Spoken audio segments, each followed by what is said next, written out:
CeeDee Lamb is somewhat of the best breakout candidate at the wide receiver position. As what we know about breakouts year over year, not only is a third-year breakout into the top 12 incredibly common, but CeeDee Lamb's stats line up very well with players that break out into the top 3 in any career year.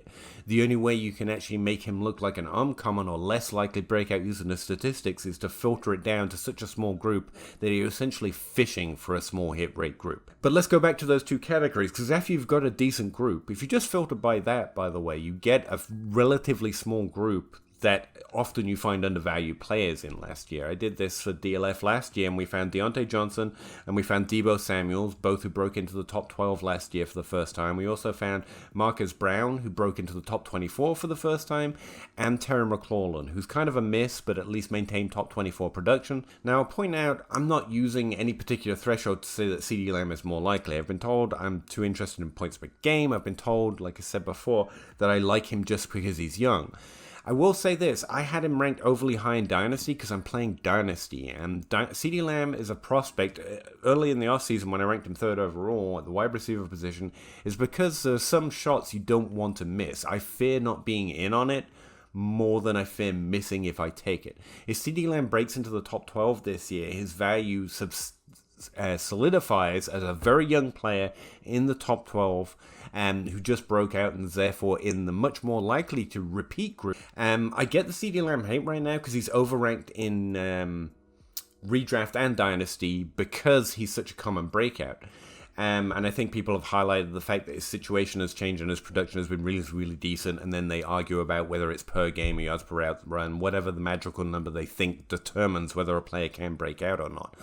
Because I think both of those categories are important, but I think we get overly fixated on whether you're over or under a certain number. The ultimate question is, did they show an ability to co-opt volume substantially, and did they perform well on that volume? We don't have to talk about it in this vague terms when you get into a very specific situation and a very specific player. Has CeeDee Lamb co-opted volume? Yes, he's co-opted a 17% target share, which is both said with shade and not shade depending who you're talking to. But he co-opted a 17% target share with Amari Cooper and Michael Gallup on the roster. Is that substantial? Well, how substantial is it to Terrence Marshall, who went to the depth chart with DJ Moore and Robbie Anderson, and everyone laughed me out the room when I said Robbie Anderson's pretty good. He'd probably have a higher role than Terrence Marshall because I don't like his rookie profile. And it happened. How about Rondale Moore, a player I liked, just to show I'm not biased, with Christian Kirk, who just decided that was the year he's going to break into the top 24, and we expected DeAndre Hopkins. Not great, right? Relative to high-level, high-prospect players, CeeDee Lamb has been one of the exceptional few. It's not that the offense doesn't balance around the players on the depth chart. It's that you can accept that a player is reasonably more talented or able to develop a larger role than most players in a given situation, so you have to adjust to that context. In other words, the questions at hand is he co-opting volume at a higher than expected level in his situation, and is he performing particularly well on it? And the answer to both is yes. Compared to T. Higgins, who's often the counterpoint to CeeDee Lamb, who's drafted a few spots and still ranked 7th overall in Dynasty and in the top 12 in redraft as well. It's not like either of these players are undervalued, although it is probably easy to get a trade on T. Higgins right now, and yeah, I'd recommend doing that. I think both are the most likely top 12 breakouts typically in any given career year, which is where we're going to cycle back to the trend later. If you like T. Higgins, then you are making the same bet as anyone like CeeDee Lamb is, and both are overvalued if you draft them above Deontay Johnson. I think what's happening a lot is people are seeing a very popular take that is a gamble. There's a strong risk in a third-year breakout because, again, I've mentioned the two that I would have the most. One, we've seen a lot of wide receivers break out in the third career year, and because I can't predict the future, but I just know that things do tend to regress around an average, that does concern me, that maybe we've seen way too many young breakout players inside the first 3 career years with high-level draft capital break out over the last 3 years. T. Higgins and CeeDee Lamb essentially make the same bet in 2020 in both cases, and we're arguing over things that we definitely can't have full confidence in, where you definitely have to make a decision whether we believe one or the other, and it's fair to say that T. Higgins is cheaper, therefore get T. Higgins, but both are too expensive in terms of how likely they are to finish inside the top 12, even as the most likely top 12 breakout candidates.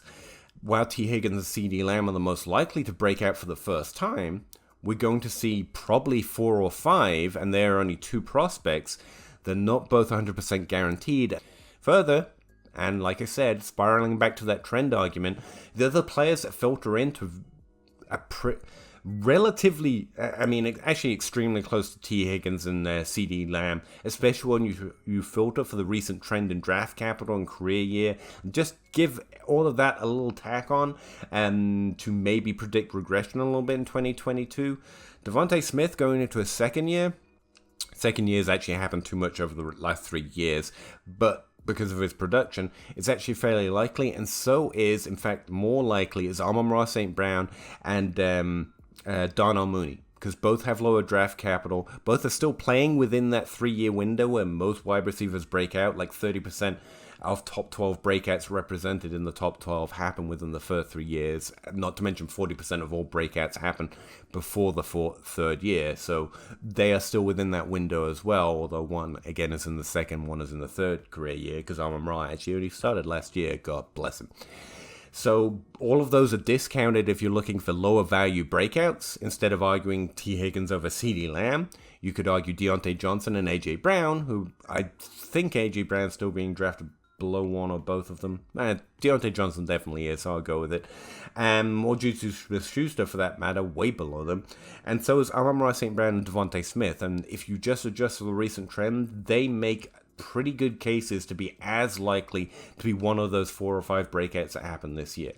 Now, if you really want to lean in, because I do, I like this, to players outside the 4th career year with lower draft capital, the very top of the list, once you filter it for that in terms of how common is a breakout once you adjust for this trend, it's actually Kendrick Bourne for the New England Patriots. I like that a lot. Again, it's fairly unlikely. He doesn't represent a very common hit, but if we're really leaning into the trend of what's happened recently, so this subgroup of players with lower draft capital playing outside their 4th year, honestly, Kendrick Bourne sticks out quite a lot. Now, the other name I've kept up the list to this point, because I've actually sent out a few trades and managed to add him for relatively little. And again, we're talking about non-common breakouts here. The CeeDee Lamb and T. Higgins are the most likely. 2nd, 3rd career year, all the draft capital, positive production trends. But these guys, once measured in plus and minus, and just looking at the group that is more likely to hit based on regression, not more likely to hit in general. You've got Jakobi Meyers, you've got Kendrick Bourne at the top of the list. Tim Patrick's in there too, and so is Allen Lazard, if you want to make a situation argument for Green Bay. There's, he represents 7% of common breakouts once you adjust for all these different trends. Yeah, and 30% of breakouts literally never measure in to most ways of looking at breakouts. So, yeah, sure, especially at his ADP, it's fine. But one that I hardly ever hear anyone talking about is actually Marcus Callaway. He's in a negative points per game group. If you hate points per game a lot, I've actually dinged him a lot for that. But he actually falls in right between Kendrick Bourne and Jakobi Meyers. So, for cheap, if we're talking about value, I think they're interesting prospects as well. So let me know what you think. Hopefully there's been some pictures, so it wasn't just my words. But again, you can read about it on DLF, you can read about it on Patreon, and I talked about it a lot on the Dynasty Crossroads. So yeah, thanks for checking it out, and I'll talk to you again next time.